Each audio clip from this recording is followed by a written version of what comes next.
Chapter 9. Anxious Days and Sleepless Nights. The coming of Christmas, that first year of our residence in Alabama, gave us an opportunity to get a farther insight into the real life of the people. The first thing that reminded us that Christmas had arrived was the 4-day visits of scores of children rapping at our doors, asking for Christmas gifts, Christmas gifts. Between the hours of 2 o'clock and 5 o'clock in the morning, I presume that we must have had 100 such calls. This custom prevails throughout this portion of the South today. During the days of slavery, it was a custom quite generally observed throughout all the southern states to give the colored people a week of holiday at Christmas, or to allow the holiday to continue as long as the Yule log lasted. The male members of the race, and often the female members, were expected to get drunk. We found that for a whole week the colored people in and around Tuskegee dropped work the day before Christmas, and that it was difficult to get anyone to perform any service from the time they stopped work until after the New Year.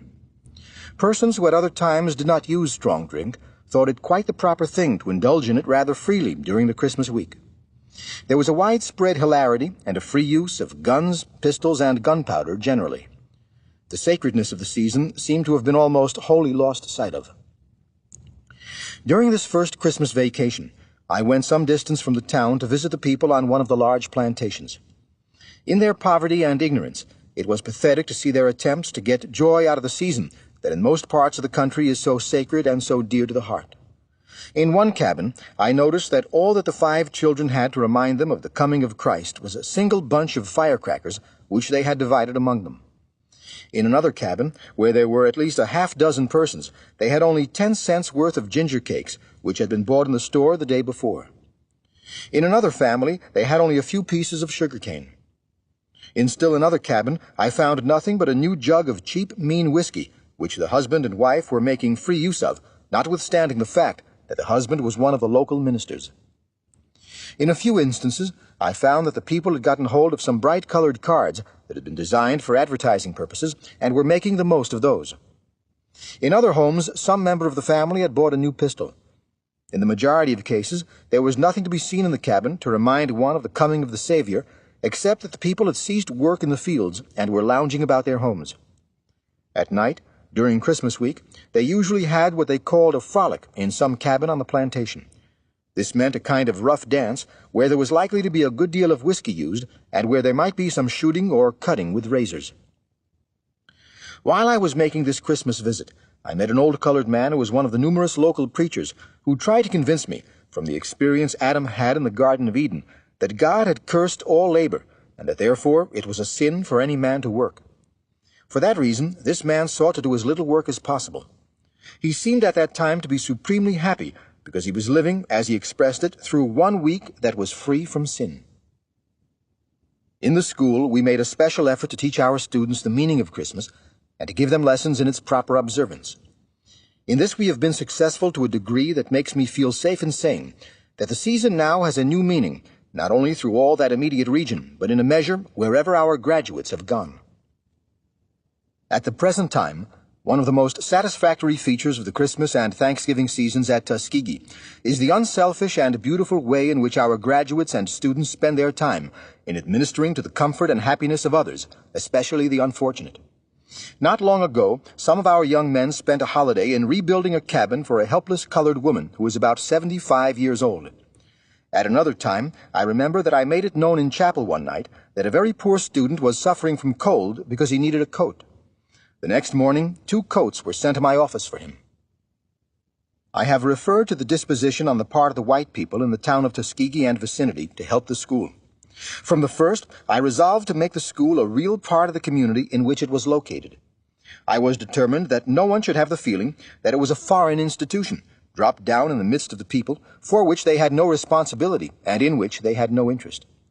I noticed that the very fact that they had been asked to contribute toward the purchase of the land made them begin to feel as if it was going to be their school to a large degree. I noted that just in proportion as we made the white people feel that the institution was a part of the life of the community, and that while we wanted to make friends in Boston, for example, we also wanted to make white friends in Tuskegee, and that we wanted to make the school of real service to all the people, their attitude toward the school became favorable. Perhaps I might add right here what I hope to demonstrate later, that so far as I know, the Tuskegee School at the present time has no warmer and more enthusiastic friends anywhere than it has among the white citizens of Tuskegee and throughout the state of Alabama and the entire South. From the first, I have advised our people in the South to make friends in a very straightforward, manly way with their next-door neighbor, whether he be a black man or a white man. I have also advised them, where no principle is at stake, to consult the interests of their local communities and to advise with their friends in regard to their voting.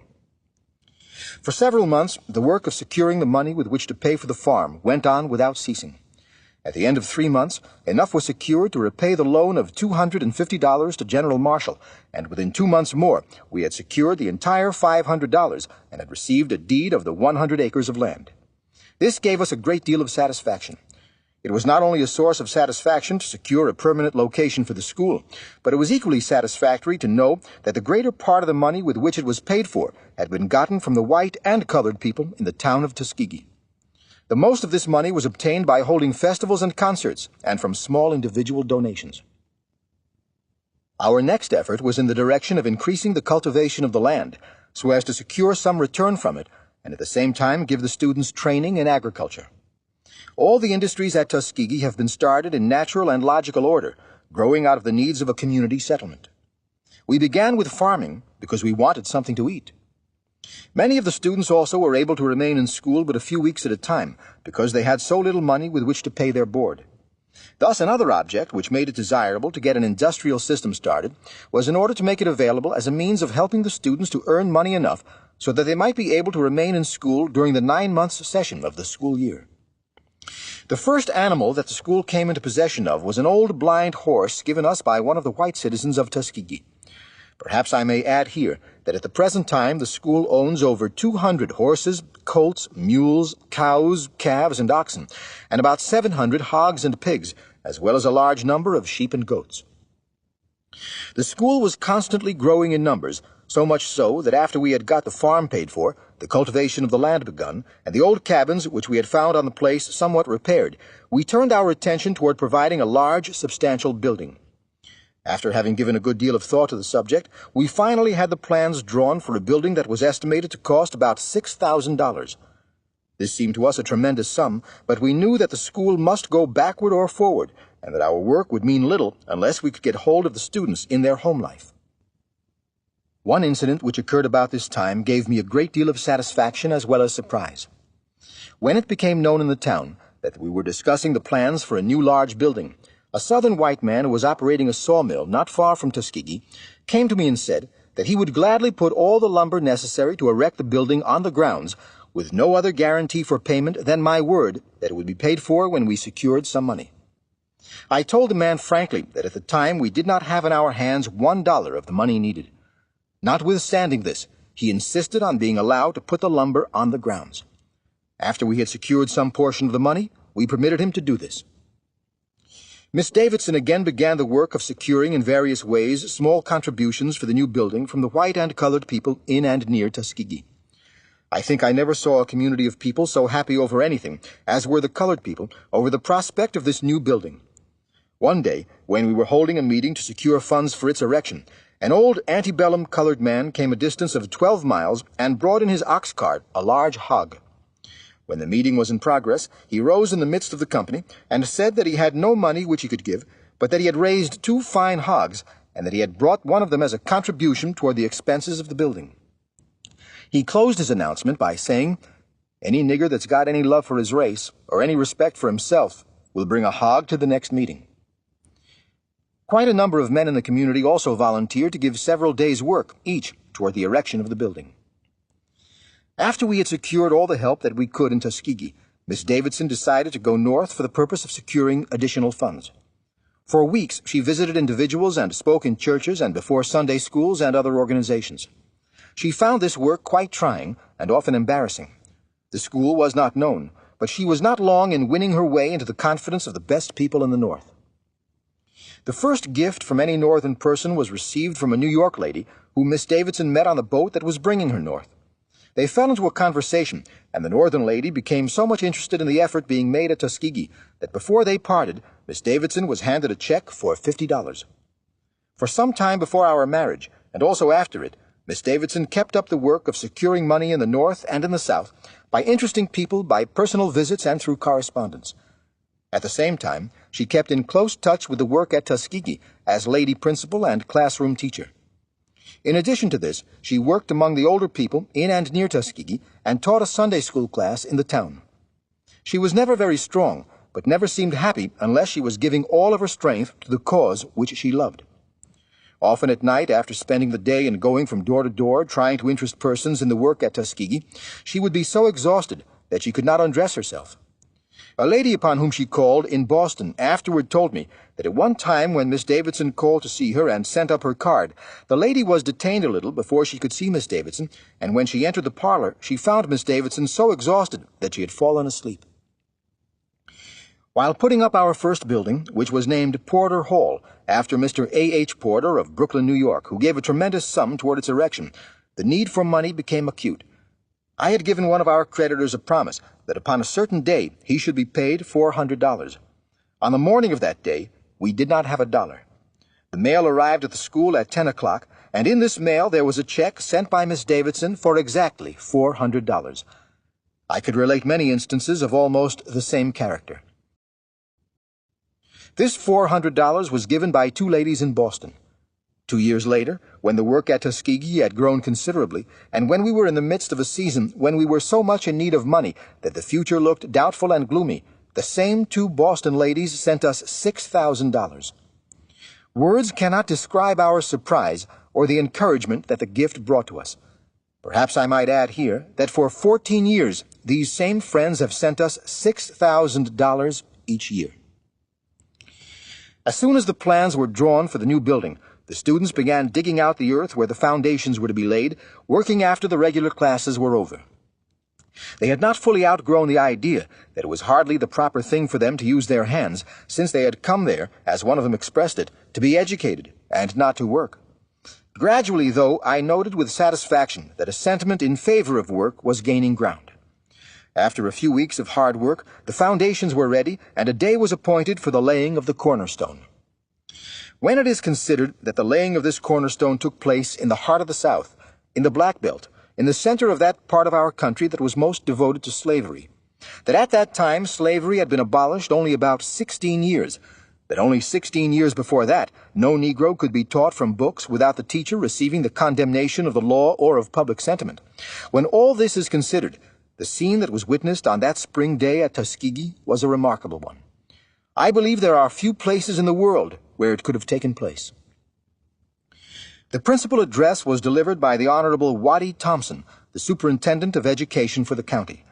About the cornerstone were gathered the teachers, the students, their parents and friends, the county officials, who were white, and all the leading white men in that vicinity, together with many of the black men and women whom these same white people but a few years before had held a title to as property. The members of both races were anxious to exercise the privilege of placing under the cornerstone some memento. Before the building was completed, we passed through some very trying seasons. More than once our hearts were made to bleed, as it were, because bills were falling due that we did not have the money to meet. Perhaps no one who has not gone through the experience, month after month, of trying to erect buildings and provide equipment for a school when no one knew where the money was to come from, can properly appreciate the difficulties under which we labored. During the first years at Tuskegee, I recall that night after night I would roll and toss on my bed without sleep because of the anxiety and uncertainty which we were in regarding money. I knew that in a large degree we were trying an experiment, that of testing whether or not it was possible for Negroes to build up and control the affairs of a large educational institution. I knew that if we failed, it would injure the whole race. I knew that the presumption was against us. I knew that in the case of white people beginning such an enterprise, it would be taken for granted that they were going to succeed. But in our case, I felt that people would be surprised if we succeeded. All this made a burden which pressed down on us sometimes, it seemed, at the rate of £1,000 to the square inch. In all our difficulties and anxieties, however, I never went to a white or a black person in the town of Tuskegee for any assistance that was in their power to render without being helped according to their means. More than a dozen times, when bills figuring up into the hundreds of dollars were falling due, I applied to the white men of Tuskegee for small loans, often borrowing small amounts from as many as a half-dozen persons to meet our obligations. One thing I was determined to do from the first, and that was to keep the credit of the school high. And this I think I can say without boasting we have done all through these years. I shall always remember a bit of advice given me by Mr. George W. Campbell, the white man to whom I have referred, as the one who induced General Armstrong to send me to Tuskegee. Soon after I entered upon the work, Mr. Campbell said to me in his fatherly way, "Washington, always remember that credit is capital." At one time when we were in the greatest distress for money that we ever experienced, I placed the situation frankly before General Armstrong. Without hesitation, he gave me his personal check for all the money which he had saved for his own use. This was not the only time that General Armstrong helped Tuskegee in this way. I do not think I have ever made this fact public before. During the summer of 1882, at the end of the first year's work of the school, I was married to Miss Fanny N. Smith of Malden, West Virginia. We began keeping house in Tuskegee early in the fall. This made a home for our teachers, who now had been increased to 4 in number. My wife was also a graduate of the Hampton Institute. After earnest and constant work in the interests of the school, together with her housekeeping duties, my wife passed away in May 1884. One child, Portia M. Washington, was born during our marriage. From the first, my wife most earnestly devoted her thoughts and time to the work of the school, and was completely one with me in every interest and ambition. She passed away, however, before she had an opportunity of seeing what the school was designed to be. Chapter 10. A harder task than making bricks without straw. From the very beginning, at Tuskegee, I was determined to have the students do not only the agricultural and domestic work, but to have them erect their own buildings.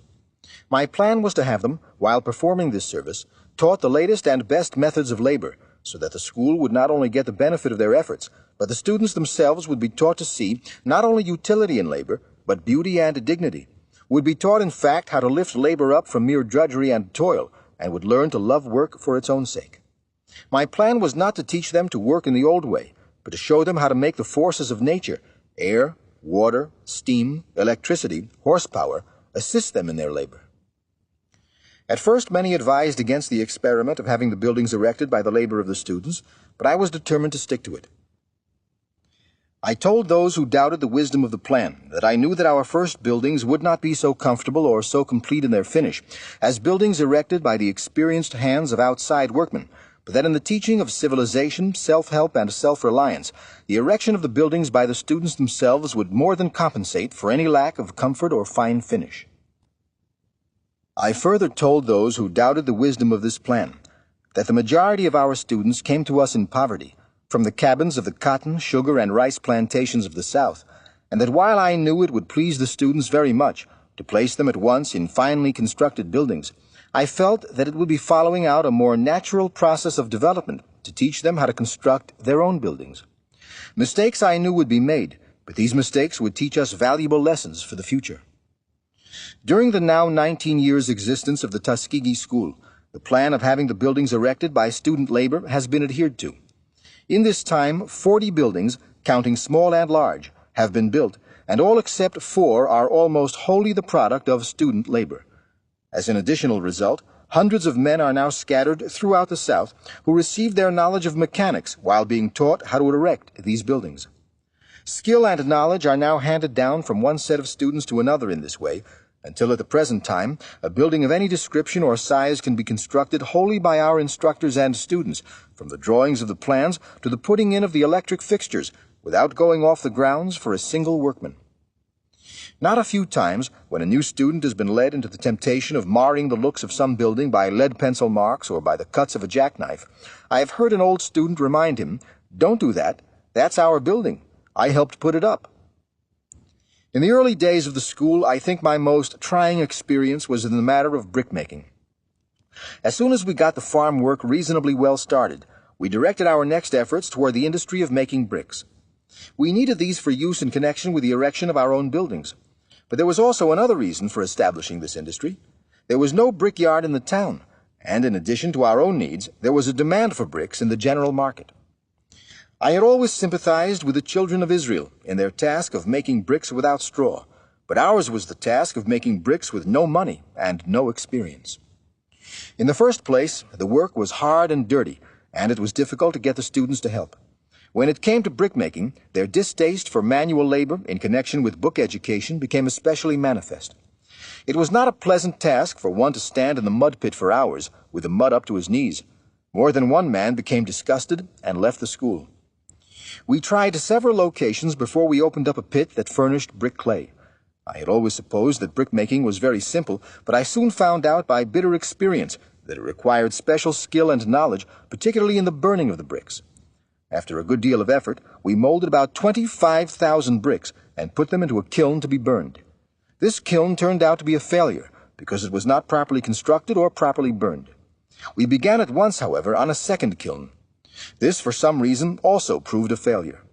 The failure of this kiln made it still more difficult to get the students to take any part in the work. Several of the teachers, however, who had been trained in the industries at Hampton, volunteered their services, and in some way we succeeded in getting a third kiln ready for burning. The burning of a kiln required about a week. Toward the latter part of the week, when it seemed as if we were going to have a good many thousand bricks in a few hours, in the middle of the night the kiln fell. For the third time, we had failed.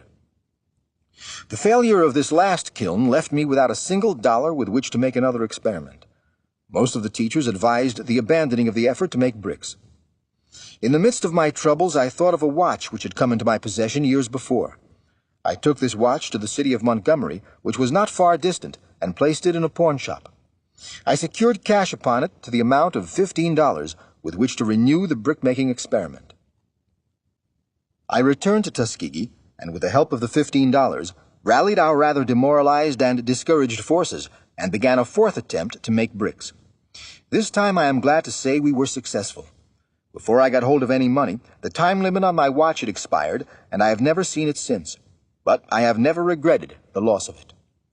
Brickmaking has now become such an important industry at the school that last season our students manufactured 1,200,000 of first-class bricks of a quality suitable to be sold in any market. Aside from this, scores of young men have mastered the brickmaking trade, both the making of bricks by hand and by machinery, and are now engaged in this industry in many parts of the South. The making of these bricks taught me an important lesson in regard to the relations of the two races in the South. Many white people who had no contact with the school, and perhaps no sympathy with it, came to us to buy bricks because they found out that ours were good bricks. They discovered that we were supplying a real want in the community. The making of these bricks caused many of the white residents of the neighborhood to begin to feel that the education of the Negro was not making him worthless, but that in educating our students, we were adding something to the wealth and comfort of the community. As the people of the neighborhood came to us to buy bricks, we got acquainted with them. They traded with us, and we with them. Our business interests became intermingled. We had something which they wanted, they had something which we wanted. This, in a large measure, helped to lay the foundation for the pleasant relations that have continued to exist between us and the white people in that section, and which now extend throughout the South. Wherever one of our brickmakers has gone in the South, we find that he has something to contribute to the well-being of the community into which he has gone. Something that has made the community feel that in a degree it is indebted to him, and perhaps, to a certain extent, dependent upon him. In this way, pleasant relations between the races have been stimulated. My experience is that there is something in human nature which always makes an individual recognize and reward merit, no matter under what color of skin merit is found. I have found, too, that it is the visible, the tangible, that goes a long way in softening prejudices.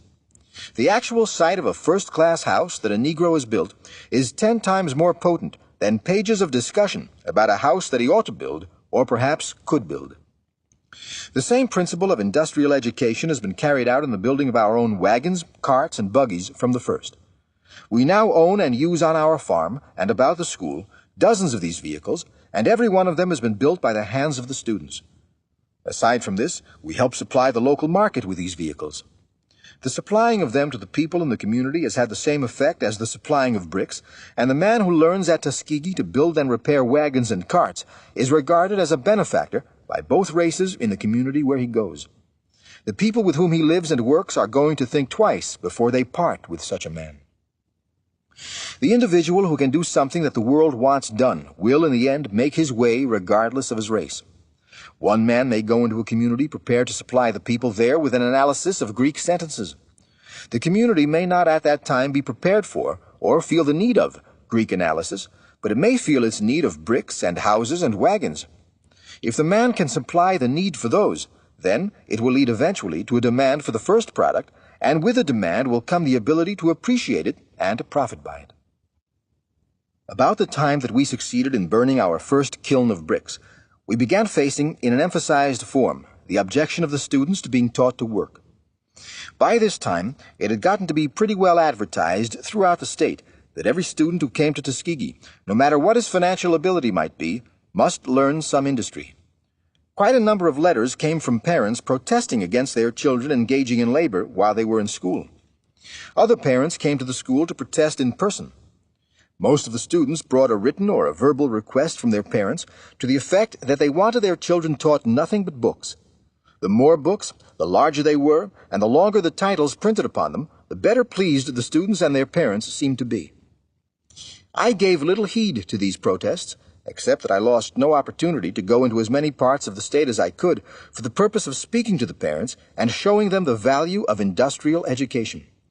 Besides, I talked to the students constantly on the subject.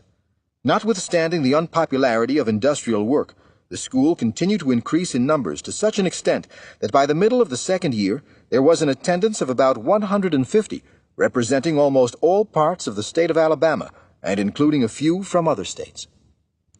In the summer of 1882, Miss Davidson and I both went north and engaged in the work of raising funds for the completion of our new building. On my way north, I stopped in New York to try to get a letter of recommendation from an officer of a missionary organization who had become somewhat acquainted with me a few years previous. This man not only refused to give me the letter, but advised me most earnestly to go back home at once and not make an attempt to get money, for he was quite sure that I would never get more than enough to pay my traveling expenses. I thanked him for his advice and proceeded on my journey. The first place that I went to in the north was Northampton, Massachusetts, where I spent nearly a half day in looking for a colored family with whom I could board, never dreaming that any hotel would admit me. I was greatly surprised when I found that I would have no trouble in being accommodated at a hotel. We were successful in getting money enough so that on Thanksgiving Day of that year, we held our first service in the chapel of Porter Hall, although the building was not completed. In looking about for someone to preach the Thanksgiving sermon, I found one of the rarest men that it has ever been my privilege to know. This was the Reverend Robert C. Bedford, a white man from Wisconsin, who was then pastor of a little colored congregational church in Montgomery, Alabama. Before going to Montgomery to look for someone to preach this sermon, I had never heard of Mr. Bedford. He had never heard of me. He gladly consented to come to Tuskegee and hold the Thanksgiving service. It was the first service of the kind that the colored people there had ever observed, and what a deep interest they manifested in it. The sight of the new building made it a day of Thanksgiving for them never to be forgotten. Mr. Bedford consented to become one of the trustees of the school, and in that capacity, and as a worker for it, he has been connected with it for 18 years. During this time, he has borne the school upon his heart night and day, and is never so happy as when he is performing some service, no matter how humble for it. He completely obliterates himself in everything, and looks only for permission to serve where service is most disagreeable, and where others would not be attracted. In all my relations with him, he has seemed to me to approach as nearly to the spirit of the Master as almost any man I ever met. A little later, there came into the service of the school another man, quite young at the time, and fresh from Hampton, without whose service the school never could have become what it is. This was Mr. Warren Logan, who now for 17 years has been the treasurer of the Institute and the acting principal during my absence. He has always shown a degree of unselfishness and an amount of business tact, coupled with a clear judgment, that has kept the school in good condition no matter how long I have been absent from it. During all the financial stress through which the school has passed, his patience and faith in our ultimate success have not left him. As soon as our first building was near enough to completion so that we could occupy a portion of it, which was near the middle of the second year of the school, we opened a boarding department. Students had begun coming from quite a distance, and in such increasing numbers that we felt more and more that we were merely skimming over the surface, in that we were not getting hold of the students in their home life. We had nothing but the students and their appetites with which to begin a boarding department. No provision had been made in the new building for a kitchen and dining room. But we discovered that by digging out a large amount of earth from under the building, we could make a partially lighted basement room that could be used for a kitchen and dining room. Again I called on the students to volunteer for work, this time to assist in digging out the basement.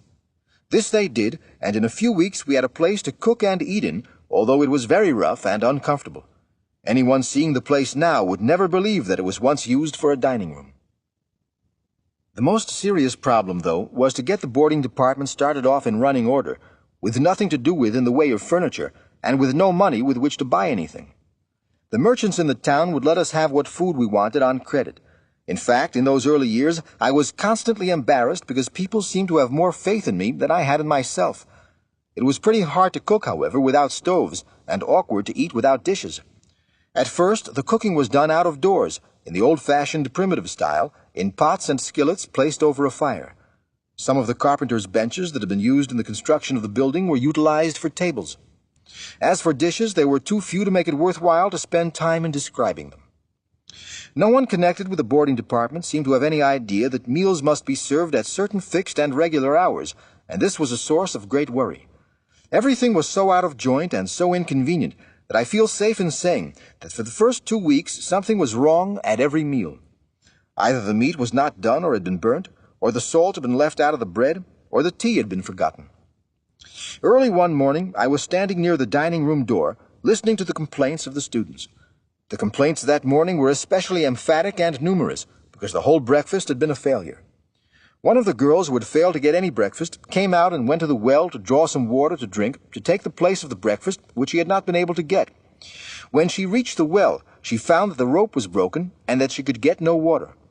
She turned from the well and said, in the most discouraged tone, not knowing that I was where I could hear her, "We can't even get water to drink at the school." I think no one remark ever came so near discouraging me as that one. At another time, when Mr. Bedford, whom I have already spoken of as one of our trustees, and a devoted friend of the institution, was visiting the school, he was given a bedroom immediately over the dining room. Early in the morning, he was awakened by a rather animated discussion between 2 boys in the dining room below. The discussion was over the question as to whose turn it was to use the coffee cup that morning. One boy won the case by proving that for 3 mornings he had not had an opportunity to use the cup at all. But gradually, by patience and hard work, we brought order out of chaos, just as will be true of any problem if we stick to it with patience and wisdom and earnest effort. As I look back now over that part of our struggle, I am glad that we had it. I am glad that we endured all those discomforts and inconveniences. I am glad that our students had to dig out the place for their kitchen and dining room. I am glad that our first boarding place was in that dismal, ill-lighted, and damp basement. Had we started in a fine, attractive, convenient room, I fear we would have lost our heads and become stuck up. It means a great deal, I think, to start off on a foundation which one has made for oneself. When our old students return to Tuskegee now, as they often do, and go into our large, beautiful, well-ventilated and well-lighted dining room, and see tempting, well-cooked food, largely grown by the students themselves, and see tables, neat tablecloths and napkins, and vases of flowers upon the tables, and hear singing birds, and note that each meal is served exactly upon the minute, with no disorder, and with almost no complaint coming from the hundreds that now fill our dining room, they too often say to me that they are glad that we started as we did, and built ourselves up year by year by a slow and natural process of growth. Chapter 11. Making their beds before they could lie on them.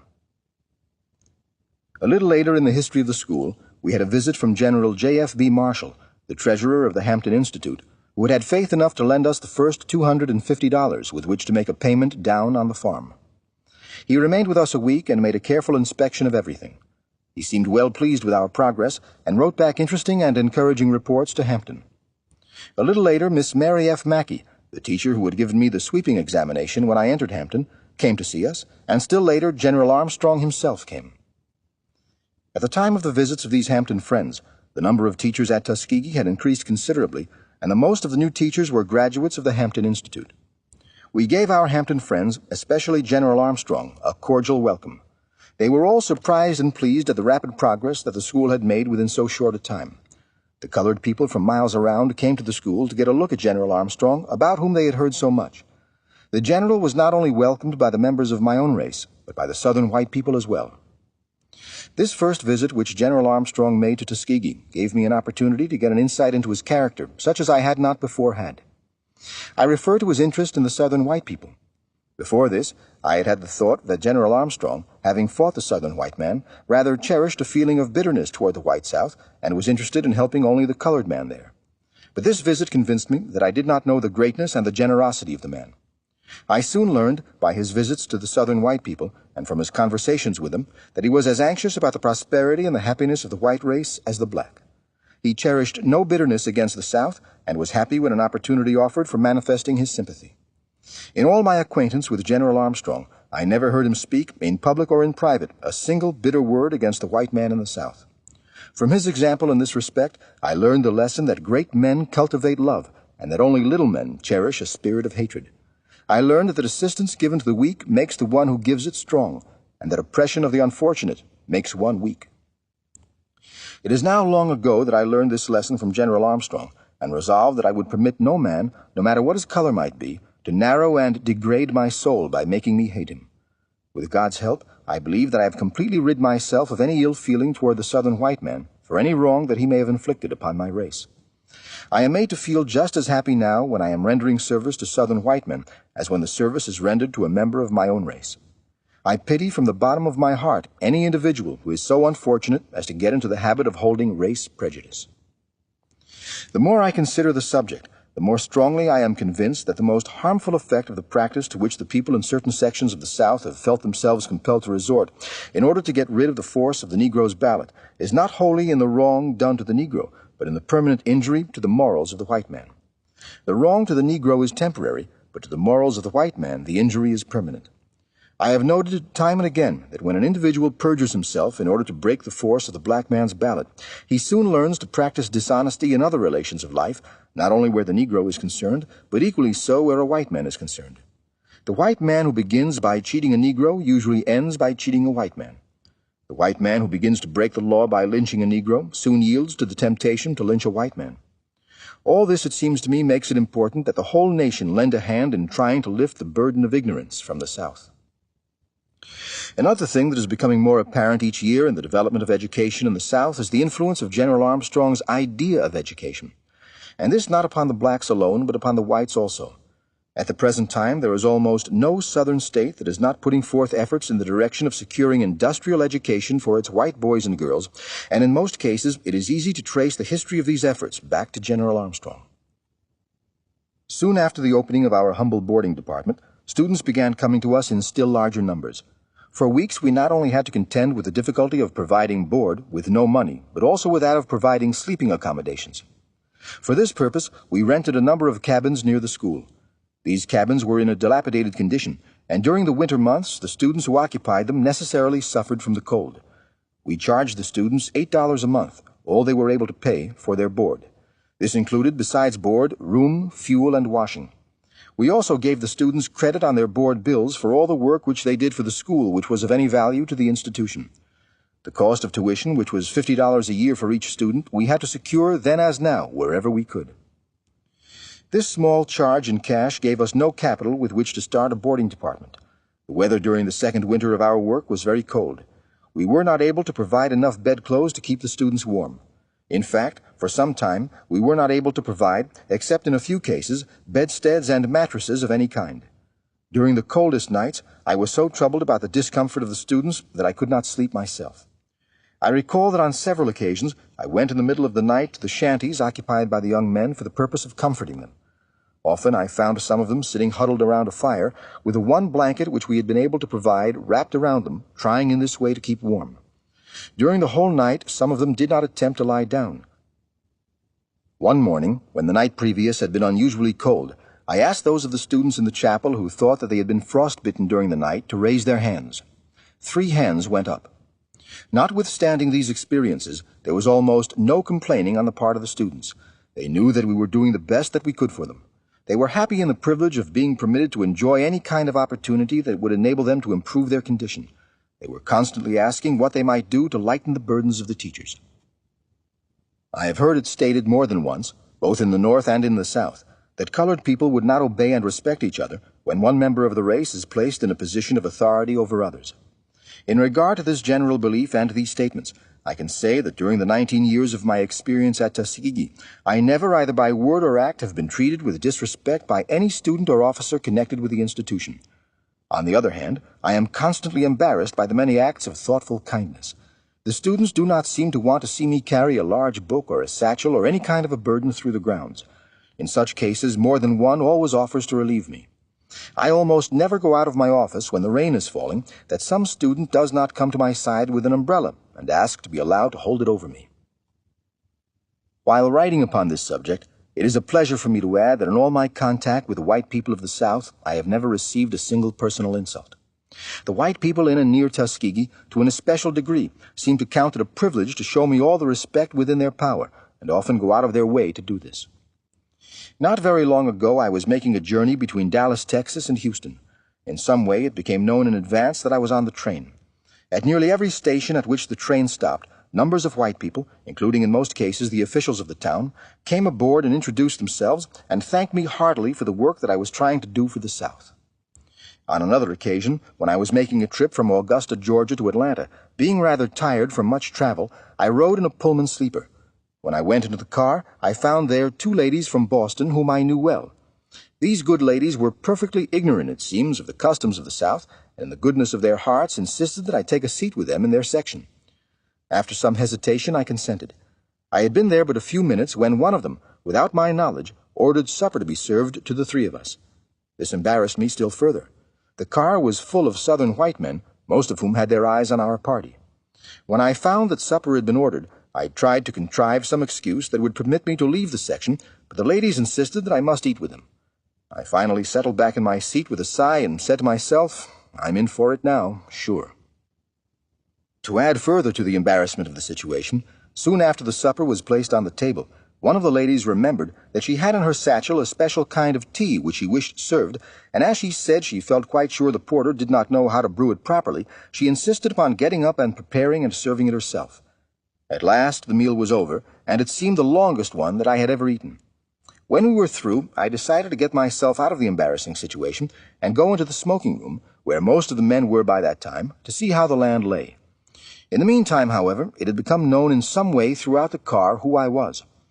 When I went into the smoking room, I was never more surprised in my life than when each man, nearly every one of them a citizen of Georgia, came up and introduced himself to me and thanked me earnestly for the work that I was trying to do for the whole South. This was not flattery, because each one of these individuals knew that he had nothing to gain by trying to flatter me. From the first, I have sought to impress the students with the idea that Tuskegee is not my institution or that of the officers, but that it is their institution, and that they have as much interest in it as any of the trustees or instructors. I have further sought to have them feel that I am at the institution as their friend and adviser, and not as their overseer. It has been my aim to have them speak with directness and frankness about anything that concerns the life of the school. 2 or 3 times a year, I ask the students to write me a letter criticizing or making complaints or suggestions about anything connected with the institution. When this is not done, I have them meet me in the chapel for a heart-to-heart talk about the conduct of the school. There are no meetings with our students that I enjoy more than these, and none are more helpful to me in planning for the future. These meetings, it seems to me, enable me to get at the very heart of all that concerns the school. Few things help an individual more than to place responsibility upon him and to let him know that you trust him. When I have read of labor troubles between employers and employees, I have often thought that many strikes and similar disturbances might be avoided if the employers would cultivate the habit of getting nearer to their employees, of consulting and advising with them, and letting them feel that the interests of the two are the same. Every individual responds to confidence, and this is not more true of any race than of the Negroes. Let them once understand that you are unselfishly interested in them, and you can lead them to any extent. It was my aim from the first at Tuskegee to not only have the buildings erected by the students themselves, but to have them make their own furniture as far as was possible. I now marvel at the patience of the students while sleeping upon the floor while waiting for some kind of a bedstead to be constructed, or at their sleeping without any kind of a mattress while waiting for something that looked like a mattress to be made. In the early days, we had very few students who had been used to handling carpenter's tools, and the bedsteads made by the students then were very rough and very weak. Not infrequently, when I went into the students' rooms in the morning, I would find at least 2 bedsteads lying about on the floor. The problem of providing mattresses was a difficult one to solve. We finally mastered this, however, by getting some cheap cloth and sewing pieces of this together so as to make large bags. These bags we filled with the pine straw, or as it is sometimes called, pine needles, which we secured from the forests nearby. I am glad to say that the industry of mattress making has grown steadily since then, and has been improved to such an extent that at the present time it is an important branch of the work which is taught systematically to a number of our girls, and that the mattresses that now come out of the mattress shop at Tuskegee are about as good as those bought in the average store. For some time after the opening of the boarding department, we had no chairs in the students' bedrooms or in the dining rooms. Instead of chairs, we used stools which the students constructed by nailing together 3 pieces of rough board. As a rule, the furniture in the students' rooms during the early days of the school consisted of a bed, some stools, and sometimes a rough table made by the students. The plan of having the students make the furniture is still followed, but the number of pieces in a room has been increased, and the workmanship has so improved that little fault can be found with the articles now. One thing that I have always insisted upon at Tuskegee is that everywhere there should be absolute cleanliness. Over and over again, the students were reminded in those first years, and are reminded now, that people would excuse us for our poverty, for our lack of comforts and conveniences, but that they would not excuse us for dirt. Another thing that has been insisted upon at the school is the use of the toothbrush. The gospel of the toothbrush, as General Armstrong used to call it, is a part of our creed at Tuskegee. No student is permitted to remain who does not keep and use a toothbrush. Several times in recent years, students have come to us who brought with them almost no other article except a toothbrush. They had heard from the lips of older students about our insisting upon the use of this, and so, to make a good impression, they brought at least a toothbrush with them. I remember that one morning not long ago, I went with the lady principal on her usual morning tour of inspection of the girls' rooms. We found one room that contained 3 girls who had recently arrived at the school. When I asked them if they had toothbrushes, one of the girls replied, pointing to a brush, "Yes, sir, that's our brush. We bought it together yesterday." It did not take them long to learn a different lesson. It has been interesting to note the effect that the use of the toothbrush has had in bringing about a higher degree of civilization among the students. With few exceptions, I have noticed that if we can get a student to the point where, when the first or second toothbrush disappears, he of his own motion buys another, I have not been disappointed in the future of that individual. Absolute cleanliness of the body has been insisted upon from the first. The students have been taught to bathe as regularly as to take their meals. This lesson we began teaching before we had anything in the shape of a bathhouse. Most of the students came from plantation districts, and often we had to teach them how to sleep at night, that is, whether between the 2 sheets, after we got to the point where we could provide them 2 sheets, or under both of them. Naturally, I found it difficult to teach them to sleep between 2 sheets when we were able to supply but one. The importance of the use of the nightgown received the same attention. For a long time, one of the most difficult tasks was to teach the students that all the buttons were to be kept on their clothes, and that there must be no torn places and no grease spots. This lesson, I am pleased to be able to say, has been so thoroughly learned and so faithfully handed down from year to year by one set of students to another, that often at the present time, when the students march out of chapel in the evening and their dress is inspected, as it is every night, not one button is to be found missing. Chapter 12. Raising Money. When we opened our boarding department, we provided rooms in the attic of Porter Hall, our first building, for a number of girls. But the number of students of both sexes continued to increase. We could find rooms outside the school grounds for many of the young men, but the girls we did not care to expose in this way. Very soon the problem of providing more rooms for the girls, as well as a larger boarding department for all the students, grew serious. As a result, we finally decided to undertake the construction of a still larger building, a building that would contain rooms for the girls and boarding accommodations for all. After having had a preliminary sketch of the needed building made, we found that it would cost about $10,000. We had no money whatever with which to begin. Still, we decided to give the needed building a name. We knew we could name it, even though we were in doubt about our ability to secure the means for its construction. We decided to call the proposed building Alabama Hall, in honor of the state in which we were laboring. Again, Miss Davidson began making efforts to enlist the interest and help of the colored and white people in and near Tuskegee. They responded willingly in proportion to their means. The students, as in the case of our first building, Porter Hall, began digging out the dirt in order to allow of the laying of the foundations. When we seemed at the end of our resources, so far as securing money was concerned, something occurred which showed the greatness of General Armstrong, something which proved how far he was above the ordinary individual. When we were in the midst of great anxiety as to where and how we were to get funds for the new building, I received a telegram from General Armstrong asking me if I could spend a month traveling with him through the North, and asking me if I could do so to come to Hampton at once. Of course, I accepted General Armstrong's invitation and went to Hampton immediately. On arriving there, I found that the General had decided to take a quartet of singers through the North and hold meetings for a month in important cities, at which meetings he and I were to speak. Imagine my surprise when the General told me, further, that these meetings were to be held not in the interests of Hampton, but in the interests of Tuskegee, and that the Hampton Institute was to be responsible for all the expenses. Although he never told me so in so many words, I found out that General Armstrong took this method of introducing me to the people of the North, as well as for the sake of securing some immediate funds to be used in the erection of Alabama Hall. A weak and narrow man would have reasoned that all the money which came to Tuskegee in this way would be just so much taken from the Hampton Institute, but none of these selfish or short-sighted feelings ever entered the breast of General Armstrong. He was too big to be little, too good to be mean. He knew that the people in the North who gave money gave it for the purpose of helping the whole cause of Negro civilization, and not merely for the advancement of any one school. The General knew, too, that the way to strengthen Hampton was to make it a center of unselfish power in the working out of the whole Southern problem. In regard to the addresses which I was to make in the North, I recall just one piece of advice which the General gave me. He said, "Give them an idea for every word." I think it would be hard to improve upon this advice, and it might be made to apply to all public speaking. From that time to the present, I have always tried to keep his advice in mind. Meetings were held in New York, Brooklyn, Boston, Philadelphia, and other large cities, and at all of these meetings General Armstrong pleaded, together with myself, for help, not for Hampton, but for Tuskegee. At these meetings, an especial effort was made to secure help for the building of Alabama Hall, as well as to introduce the school to the attention of the general public. In both these respects, the meetings proved successful. After that kindly introduction, I began going north alone to secure funds.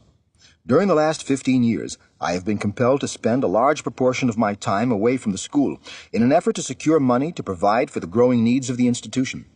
In my efforts to get funds, I have had some experiences that may be of interest to my readers.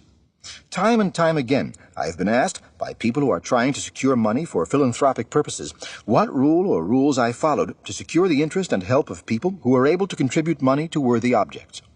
As far as the science of what is called begging can be reduced to rules, I would say that I have had but two rules. First, always to do my whole duty regarding making our work known to individuals and organizations. And second, not to worry about the results. This second rule has been the hardest for me to live up to. When bills are on the eve of falling due, with not a dollar in hand with which to meet them, it is pretty difficult to learn not to worry, although I think I am learning more and more each year that all worry simply consumes, and to no purpose, just so much physical and mental strength that might otherwise be given to effective work. After considerable experience in coming into contact with wealthy and noted men, I have observed that those who have accomplished the greatest results are those who keep under the body, are those who never grow excited or lose self-control, but are always calm, self-possessed, patient, and polite. I think that President William McKinley is the best example of a man of this class that I have ever seen. In order to be successful in any kind of undertaking, I think the main thing is for one to grow to the point where he completely forgets himself, that is, to lose himself in a great cause. In proportion as one loses himself in this way, in the same degree does he get the highest happiness out of his work. My experience in getting money for Tuskegee has taught me to have no patience with those people who are always condemning the rich because they are rich and because they do not give more to objects of charity. In the first place, those who are guilty of such sweeping criticisms do not know how many people would be made poor and how much suffering would result if wealthy people were to part all at once with any large proportion of their wealth in a way to disorganize and cripple great business enterprises. Then, very few persons have any idea of the large number of applications for help that rich people are constantly being flooded with. I know wealthy people who receive as many as 20 calls a day for help. More than once, when I have gone into the offices of rich men, I have found half a dozen persons waiting to see them, and all come for the same purpose, that of securing money. And all these calls in person, to say nothing of the applications received through the mails. Very few people have any idea of the amount of money given away by persons who never permit their names to be known. I have often heard persons condemned for not giving away money who, to my knowledge, were giving away thousands of dollars every year so quietly that the world knew nothing about it. As an example of this, there are two ladies in New York whose names rarely appear in print, but who in a quiet way have given us the means with which to erect 3 large and important buildings during the last 8 years. Besides the gift of these buildings, they have made other generous donations to the school. And they not only help Tuskegee, but they are constantly seeking opportunities to help other worthy causes. Although it has been my privilege to be the medium through which a good many $100,000 have been received for the work at Tuskegee, I have always avoided what the world calls begging. I often tell people that I have never begged any money and that I am not a beggar. My experience and observation have convinced me that persistent asking outright for money from the rich does not as a rule secure help. I have usually proceeded on the principle that persons who possess sense enough to earn money have sense enough to know how to give it away, and that the mere making known of the facts regarding Tuskegee, and especially the facts regarding the work of the graduates, has been more effective than outright begging. I think that the presentation of facts on a high, dignified plane is all the begging that most rich people care for. While the work of going from door to door and from office to office is hard, disagreeable, and costly in bodily strength, yet it has some compensations. Such work gives one a rare opportunity to study human nature. It also has its compensations in giving one an opportunity to meet some of the best people in the world. To be more correct, I think I should say the best people in the world. When one takes a broad survey of the country, he will find that the most useful and influential people in it are those who take the deepest interest in institutions that exist for the purpose of making the world better. At one time, when I was in Boston, I called at the door of a rather wealthy lady and was admitted to the vestibule and sent up my card. While I was waiting for an answer, her husband came in and asked me in the most abrupt manner what I wanted.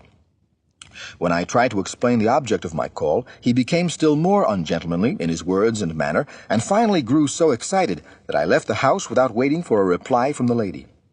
A few blocks from that house, I called to see a gentleman who received me in the most cordial manner.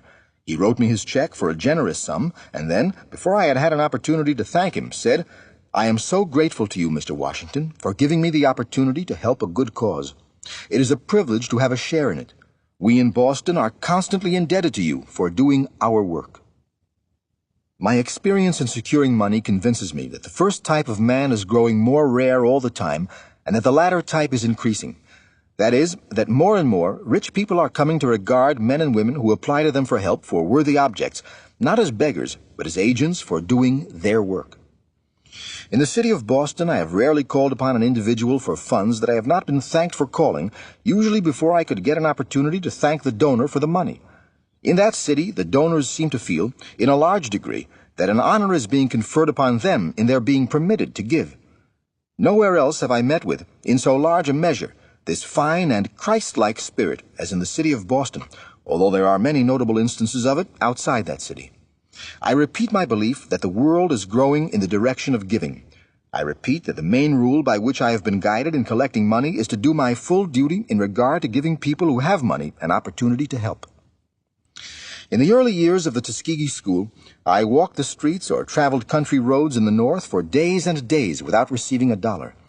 Often it has happened when during the week I had been disappointed in not getting a cent from the very individuals from whom I most expected help, and when I was almost broken down and discouraged, that generous help has come from someone who I had had little idea would give at all. I recall that on one occasion I obtained information that led me to believe that a gentleman who lived about 2 miles out in the country from Stamford, Connecticut, might become interested in our efforts at Tuskegee if our conditions and needs were presented to him. On an unusually cold and stormy day, I walked the 2 miles to see him. After some difficulty, I succeeded in securing an interview with him. He listened with some degree of interest to what I had to say, but did not give me anything. I could not help having the feeling that in a measure the 3 hours that I had spent in seeing him had been thrown away. Still, I had followed my usual rule of doing my duty. If I had not seen him, I should have felt unhappy over neglect of duty. 2 years after this visit, a letter came to Tuskegee from this man which read like this: "Enclosed, I send you a New York draft for $10,000 to be used in furtherance of your work. I had placed this sum in my will for your school, but deem it wiser to give it to you while I live. I recall with pleasure your visit to me 2 years ago. I can hardly imagine any occurrence which could have given me more genuine satisfaction than the receipt of this draft. It was by far the largest single donation which up to that time the school had ever received. It came at a time when an unusually long period had passed since we had received any money. We were in great distress because of lack of funds, and the nervous strain was tremendous. It is difficult for me to think of any situation that is more trying on the nerves than that of conducting a large institution with heavy financial obligations to meet without knowing where the money is to come from to meet these obligations from month to month. In our case, I felt a double responsibility, and this made the anxiety all the more intense. If the institution had been officered by white persons and had failed, it would have injured the cause of Negro education. But I knew that the failure of our institution, officered by Negroes, would not only mean the loss of a school, but would cause people, in a large degree, to lose faith in the ability of the entire race. The receipt of this draft for $10,000, under all these circumstances, partially lifted a burden that had been pressing down upon me for days. From the beginning of our work to the present, I have always had the feeling, and lose no opportunity to impress our teachers with the same idea, that the school will always be supported in proportion as the inside of the institution is kept clean and pure and wholesome. The first time I ever saw the late Collis P. Huntington, the great railroad man, he gave me $2 for our school. The last time I saw him, which was a few months before he died, he gave me $50,000 toward our endowment fund. Between these two gifts, there were others of generous proportions which came every year from both Mr. and Mrs. Huntington. Some people may say that it was Tuskegee's good luck that brought to us this gift of $50,000. No, it was not luck. It was hard work. Nothing ever comes to one that is worth having except as a result of hard work. When Mr. Huntington gave me the first $2, I did not blame him for not giving me more, but made up my mind that I was going to convince him by tangible results that we were worthy of larger gifts. For a dozen years I made a strong effort to convince Mr. Huntington of the value of our work. I noted that just in proportion as the usefulness of the school grew, his donations increased. Never did I meet an individual who took a more kindly and sympathetic interest in our school than did Mr. Huntington. He not only gave money to us, but took time in which to advise me, as a father would a son, about the general conduct of the school. More than once I have found myself in some pretty tight places while collecting money in the North. The following incident I have never related but once before, for the reason that I feared that people would not believe it. One morning I found myself in Providence, Rhode Island, without a cent of money with which to buy breakfast. In crossing the street to see a lady from whom I hoped to get some money, I found a bright new 25-cent piece in the middle of the streetcar track. I not only had this 25 cents for my breakfast, but within a few minutes I had a donation from the lady on whom I had started to call. At one of our commencements, I was bold enough to invite the Reverend E. Winchester Donald, D.D., rector of Trinity Church, Boston, to preach the commencement sermon. As we then had no room large enough to accommodate all who would be present, the place of meeting was under a large improvised arbor, built partly of brush and partly of rough boards. Soon after Dr. Donald had begun speaking, the rain came down in torrents, and he had to stop while someone held an umbrella over him. The boldness of what I had done never dawned upon me until I saw the picture made by the rector of Trinity Church standing before that large audience under an old umbrella, waiting for the rain to cease so that he could go on with his address. It was not very long before the rain ceased and Dr. Donald finished his sermon, and an excellent sermon it was, too, in spite of the weather. After he had gone to his room and had gotten the wet threads of his clothes dry, Dr. Donald ventured the remark that a large chapel at Tuskegee would not be out of place. The next day, a letter came from two ladies who were then traveling in Italy, saying that they had decided to give us the money for such a chapel as we needed. A short time ago, we received $20,000 from Mr. Andrew Carnegie to be used for the purpose of erecting a new library building. Our first library and reading room were in a corner of a shanty, and the whole thing occupied a space about 5 by 12 feet. It required 10 years of work before I was able to secure Mr. Carnegie's interest and help. The first time I saw him, 10 years ago, he seemed to take but little interest in our school, but I was determined to show him that we were worthy of his help. After 10 years of hard work, I wrote him a letter reading as follows. December 15th, 1900. Mr. Andrew Carnegie, 5 West 51st Street, New York. Dear Sir, complying with the request which you made of me when I saw you at your residence a few days ago, I now submit in writing an appeal for a library building for our institution. We have 1,100 students, 86 officers and instructors together with their families, and about 200 colored people living near the school, all of whom would make use of the library building. We have over 12,000 books, periodicals, etc., gifts from our friends, but we have no suitable place for them, and we have no suitable reading room. Our graduates go to work in every section of the South, and whatever knowledge might be obtained in the library would serve to assist in the elevation of the whole Negro race.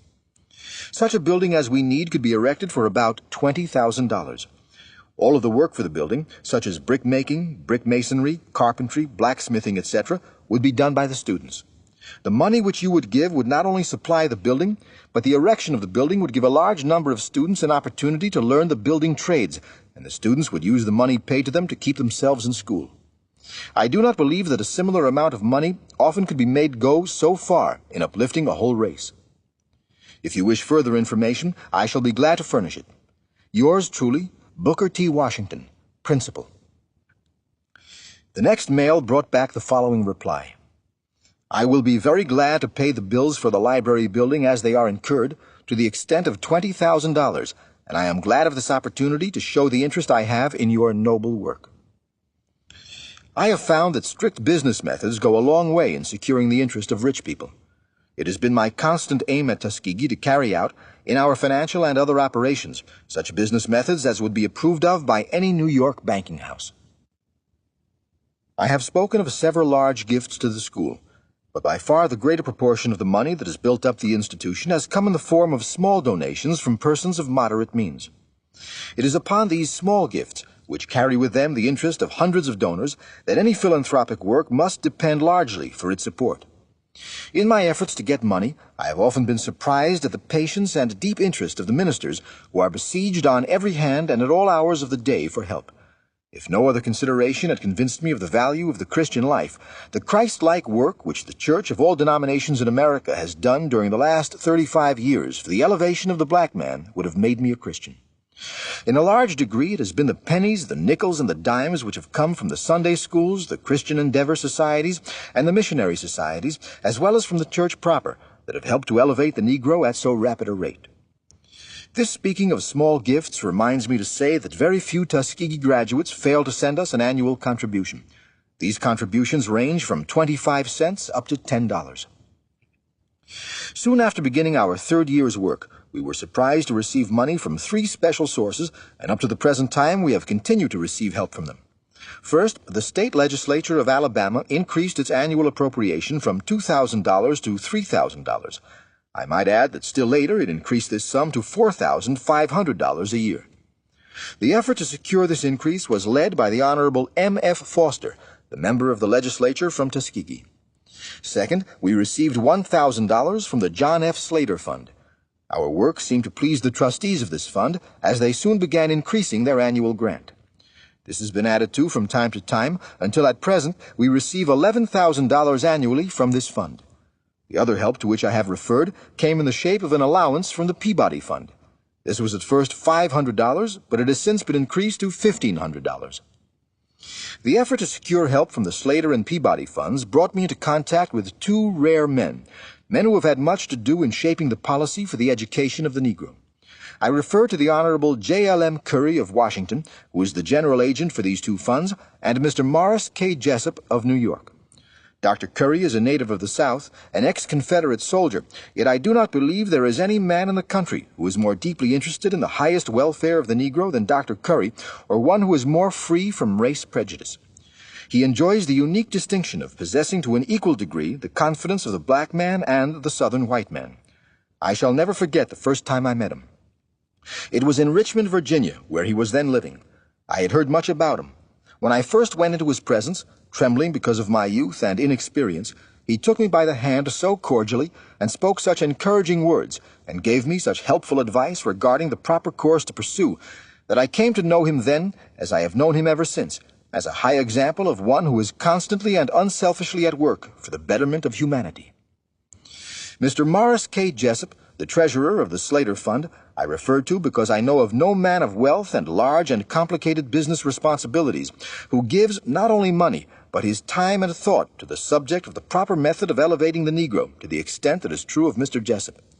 It is very largely through his effort and influence that during the last few years the subject of industrial education has assumed the importance that it has and been placed on its present footing.